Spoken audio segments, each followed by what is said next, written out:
मुझे आपको कुछ बताने दें। यहाँ पर पाक शराकत की इबादत होने जा रही है और मैं चाहता हूँ कि आप उसमें जरूर शिरकत करें और खुदा का और जिस्म खाएं और मसीह का खून पिएं और बरकत पाएं।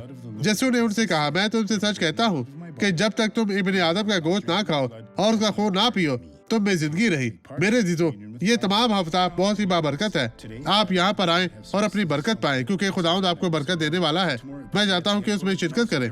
हर ग्रेस ऑफ गॉड चर्च में ये बरकत होने जा रही है।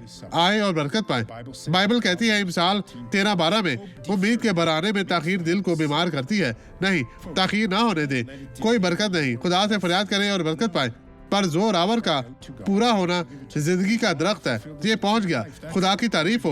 यीशु मसीह आपको बरकत दे। अब ये गवाही देके और खुदावंद आपको बरकत दे। खुदा ने क्या किया? खुदा ने आज मुझे शिफा बख्शी पास्टर सवारिस, क्योंकि मुझे कमर में 4 साल से हो गए हैं दर्द थी और मैं कुछ नहीं कर सकती थी, और आज खुदा ने मुझे शिफा बख्शी।